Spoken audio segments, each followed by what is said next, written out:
Si Toya ay isang ordinaryong estudyanteng hindi masyadong magaling sa high school, sinisikap ang kanyang makakaya upang maghanda para sa pambansang pagsusulit upang hindi siya magtapos na nagtatrabaho sa Mickey sa buong buhay niya.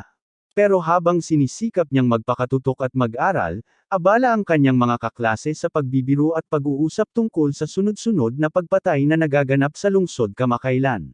Ayon sa balita, tuwing may pinapatay na biktima, may mga tao na nagulat na nakakakita ng mga talulot sa lugar, kaya't nagsisimula ng isipin ng lahat na baka may kinalaman ang mga talulot sa serial killer. Pero wala namang pakialam si Toya sa mga iyon.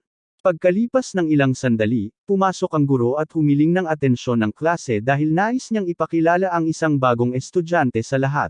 Gayunpaman, nang tawagin niya ang bagong estudyante, tuluyan itong binignore ang guro at ang natitirang klase para lang makalapit kay Toya at ipakilala ang sarili bilang Heido. Wala talagang ideya si Toya kung bakit sobrang pinapansin siya ng batang babae na ito, pero alam niyang mas mabuti nang hindi makialam sa mga kakaibang bagay ng pangunahing tauhan, at mukhang textbook MC siya, kaya't binigyan niya ito ng kalahating pusong sagot at bumalik sa kanyang pag-aaral. Umupo ang babae sa tabi ni Toya at hindi na siya kinausap pa sa natitirang bahagi ng klase, pero pagkatapos ng klase at pauwi na si Toya, hinanap siya ng babae at tumalon sa railing sa tabi niya. Pagkatapos ay gumawa siya ng backflip na mas hindi kinakailangan pa kaysa sa mga ginagawa ni Leon Kennedy, at si Toya ay nauunawaan na nalilito dahil wala pa rin siyang ideya kung bakit sobrang interesado sa kanya ang random na transferee na ito. Pero bago pa man niya matapos ang pag-iisip na iyon, hinawakan ni Heido ang kanyang mukha at sinimulang tumingin ng diretso sa kanyang mga mata. Nabigla si Toya dito, kaya humiwalay siya sa kanya at sinabi na kailangan na niyang pumunta sa review school bago umalis. Habang umaalis siya, nagsimula si Heido na makipag-usap sa isang tao na ang pangalan ay Neumann sa kanyang telepono at sinabi na tama siya tungkol sa tingin sa mga mata ni Toya, at ang isang pangungusap na iyon ay nangangahulugang opisyal na nasasangkot si Toya sa balak, kaya wala na siyang magagawa tungkol dito ngayon. Samantala, sa isang madilim na eskinita sa lungsod, may isang baliw na lalaki na inaatake ang isang babae gamit ang pangkarne, sinasabing gagawin niyang masarap na pagkain ang babae. At ang eskinita na ito ay nasa kanto lang mula sa paaralan ng tutorial na pinapasukan ni Toya, kaya hindi maganda ang takbo ng kwento para sa kanya. Si Toya ay kasalukuyang nakaupo sa isang bangko sa labas ng kanyang cram school, tinitingnan ang kanyang mga transcript mula sa pinakabagong mock exam, at sa totoo lang, hindi ito masama. Mayroon siyang 70% na average pero hindi yun sapat para makapasok siya kahit saan sa sistemang pang-edukasyon sa Asia. Itinatapon niya ang kanyang mga transcript sa inis at nauupo na lang doon, umaasang sana ay mayroon siyang kahit anong talento, kahit ano paman, kung ito lang ang magpapalaya sa kanya mula sa pagiging walang silbi sa buong buhay niya. Pero kahit gaano pa man niya gustuhin na magkaroon ng talento, alam niyang hindi ito basta-basta dumarating mula sa langit, kaya hindi siya makakakuha ng kahit ano sa pamamagitan lamang ng pagnanais nito.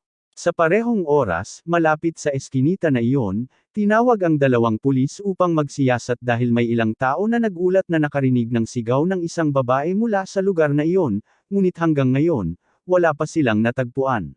Dahil dito, napansin nila ang isang lalaking nakayuko sa sulok, at inisip nilang baka sobrang lasing lang ito, kaya isa sa mga opisyal ang lumapit sa kanya upang tingnan kung ayos lang siya. Ngunit sa takot ng opisyal, agad niyang napagtanto na ang lalaking ito ay kinakain ng mga labi ng babae mula kanina, at tila labis siyang ipinagmamalaki ang kanyang sarili. Agad na napansin ng opisyal na hindi tama ang isip ng lalaking ito, kaya't kinuha niya ang kanyang baril, handang barilin ito ng maraming bala kung gumawa ito ng anumang biglaang galaw.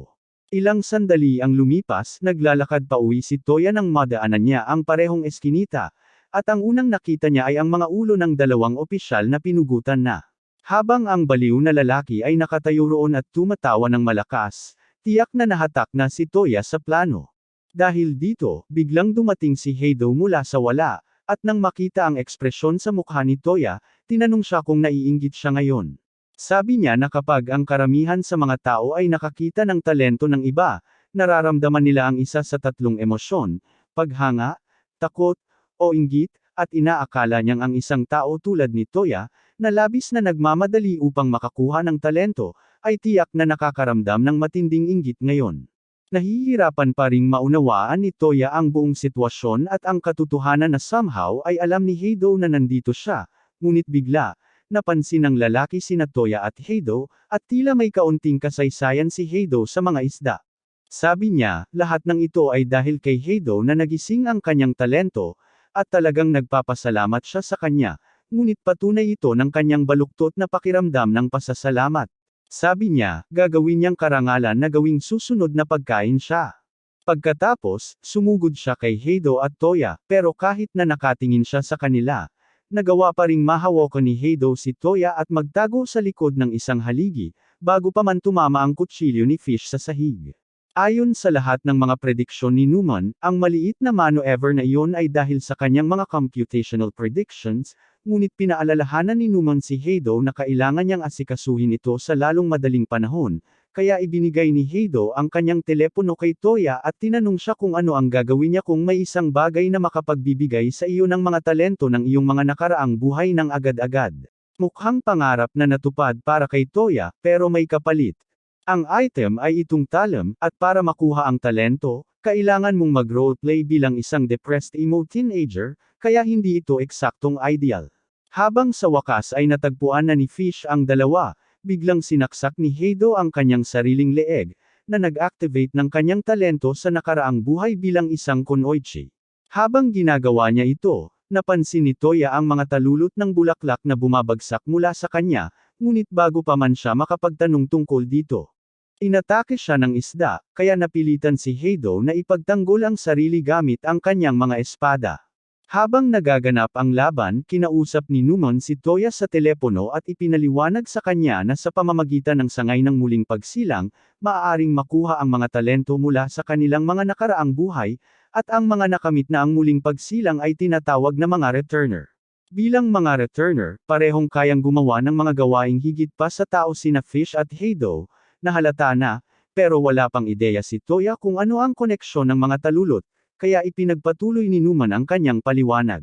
Sabi niya na ang mga talulot ay patunay na may isang tao na nakakuha ng talento mula sa kanilang nakaraang buhay.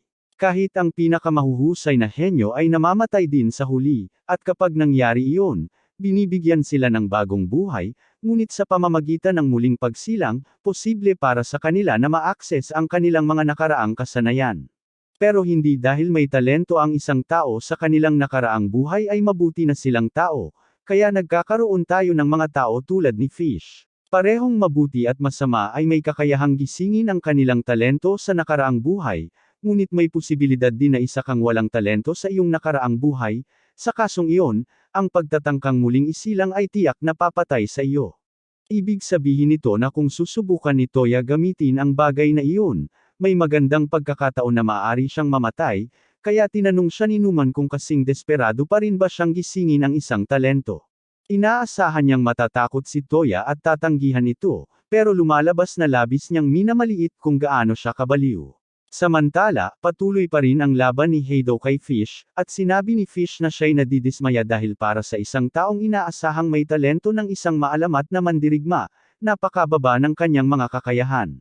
Nainis si Heido sa pahayag na iyon, kaya nagpasya siyang gamitin ang isa sa kanyang mga pinakamalakas na galaw, ang 8-hued corpse slash. Sa simula, mukhang handa si Fish dito, dahil nagawa niyang harangan ang isa sa mga pag-atake ni Heido, pero nakalimutan niya ang iba pang 7, kaya ilang sandali lang, siya ay pinay-piraso, at ang natira na lamang sa kanya ay ang kanyang mga talulot, na pagkatapos ay nagkalat sa hangin.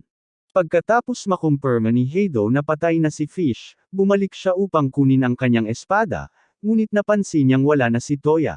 Tinanong niya si Newman kung saan siya pumunta, kaya ipinaliwanag ni Newman na kinuha niya ang isa sa mga reincarnation blades at tumakas. Mukhang relieved si Heido dahil nag-aalala siya na baka wala ng lakas ng loob si Toya na gawin ito, pero ito mismo ang kinalabasan na inaasahan niya. Sa kwarto ni Toya, makikita natin siyang basang-basa ng dugo matapos hiwain ang kanyang sariling leeg. Habang nawawalan siya ng malay, nagkaroon siya ng malabong panaginip tungkol sa isang misteryosong lalaking may puting buhok, at sa susunod na pagbukas niya ng kanyang mga mata, umaga na at nakaupo si Heido sa kanyang silid kasama siya. Tinanong niya siya kung ano ang ginagawa niya roon, pero nang makita niyang natatakpan ng tuyong dugo ang kanyang kamay, doon sinabi ni Heido na matagumpay na siyang naging returner.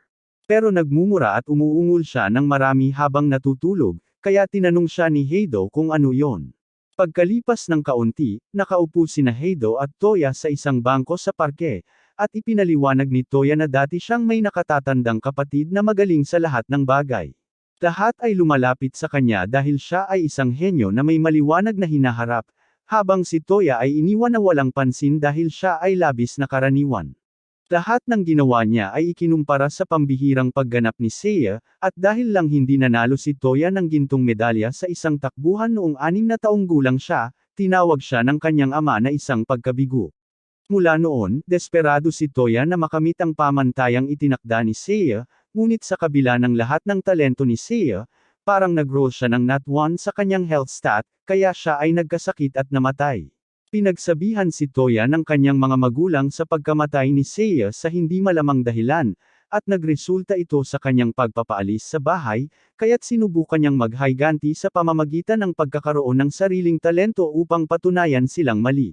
Ngayon ay nauunawaan ni Heido kung bakit sobrang desperado si Toya na magkaroon ng talento, ngunit ang desperado ay isang maliit na salita dahil literal na sinubukan ni Toya ang bawat kasanayan doon, at hindi siya naging magaling sa mga ito. Sabi ni Heido na nauunawaan niya kung ano ang nararamdaman ni Toya dahil sa isang paraan, pareho silang magkapareho. Medyo nalilito si Toya sa pahayag na iyon, kaya't balak niyang tanungin siya kung ano ang ibig niyang sabihin, pero bago pa man niya magawa iyon, bigla siyang tumanggap ng mensahe mula kay Neumann na humihiling sa kanya na pumunta roon. Ilang minuto ang lumipas, dumating sila sa kwarto ni Neumann, at sa isang sulyap lang sa lugar, makikita mong hindi pa kailanman nakakatapak si Neumann sa damo, lalo na dahil hindi siya makalakad. Nakilala ni Toya ang kanyang boses bilang boses mula sa telepono kahapon, at tinanong ni Heido si Neumann kung nasaan ang lahat dahil sobrang tahimik dito. Ipinaliwanag ni Neumann na ang lahat ng iba pa ay kasalukuyang nasa mga misyon upang talunin ang mga masamang returner. Pagkatapos ng lahat, iyon ang kanilang pangunahing misyon dito sa Forest of Greats. Ipinaliwanag niya na dahil ang mga masamang tagabalik ay tiyak na lilito paminsan-minsan, tungkulin nilang alisin ang mga ito sa lalong madaling panahon bago pa sila makasakit sa publiko tulad ng ginawa ni Fish kahapon, at inaasahan niyang makikilahok si Toya sa laban. Mukhang napaka-cooperative ni Toya para sa isang taong kakasabi lang na kailangan niyang pumatay ng ibang tao, at sa kanyang unang opisyal na misyon, sasamahan siya ni Heido para patumbahin ang isang masamang returner na nagngangalang Vlad. Gayunpaman, sinabi ni Neumann na ayaw niyang patayin nila kaagad si Vlad. Medyo nakakalito iyon para kay Heido dahil ang pagpatay sa mga masamang returner ang kanyang trabaho, pero sabi ni Neumann gusto niyang makakuha ng ilang impormasyon tungkol sa talento ni Vlad, kaya kailangan lang nilang abalahin siya ng 10 minuto, at pagkatapos noon, maaari na nilang patayin siya. Binanggit din niya na ang misyon ay mahihinto hanggang 2 araw mula ngayon dahil kailangan pa nilang subukan ang kakayahan ni Toya bilang returner, kaya kinagabihan, umalis si Toya upang maghanap ng pagkakataon na magamit ang kakayahang ito. Sa isang pagkakataon, habang naglalakad siya sa kalye, nakita niya ang isang magnanakaw na bagong nakakuha ng bag ng isang babae, at kasalukuyan siyang hinahabol ng babae, kaya't nagpasya si Toya na ito na ang tamang pagkakataon. Sa kabaligtaran, ang talento ni Toya ay tinatawag na kanang braso ng magnanakaw, at gaya ng inaasahan, ito ay isang talento sa pagnanakaw, kaya habang tumatakbo ang magnanakaw sa tabi niya, nagawa ni Toya na abutin ang bag ng babae at kunin ang lahat ng kanyang mga gamit.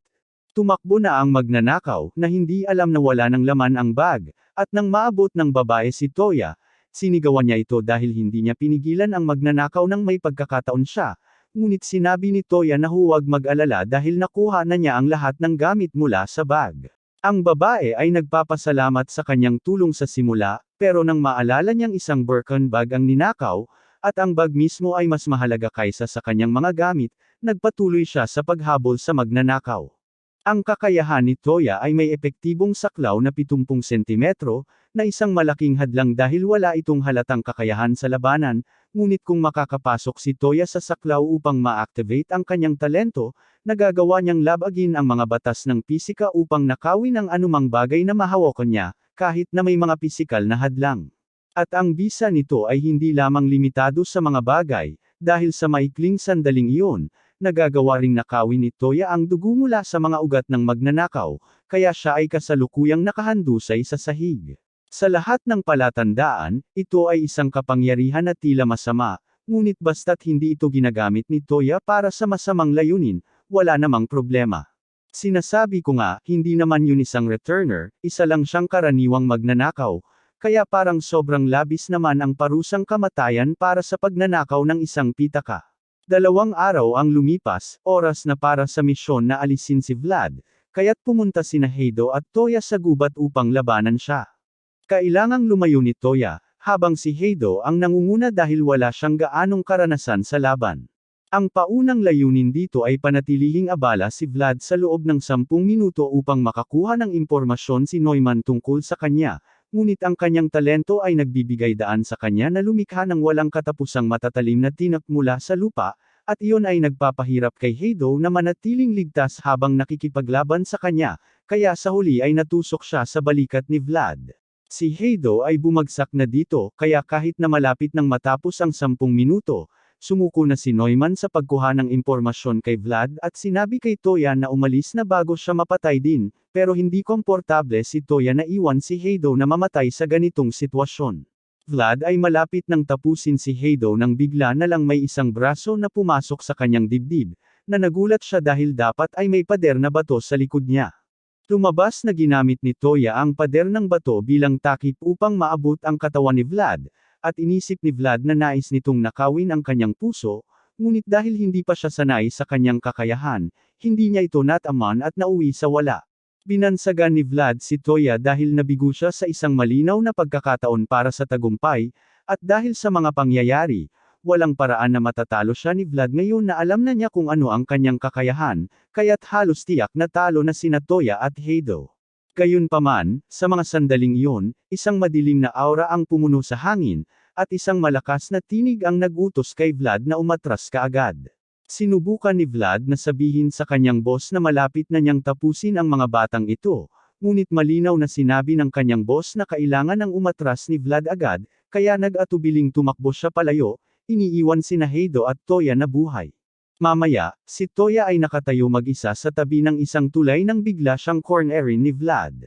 Hiningi ni Vlad na ibalik ni Toya ang kinuha niya sa kanya noong araw na iyon, at sa simula, sinubukan ni Toya na magpanggap na walang alam at umarte na hindi niya alam kung ano ang sinasabi ni Vlad, pero sinabi ni Vlad na alam niyang kinuha ni Toya ang kanyang talento.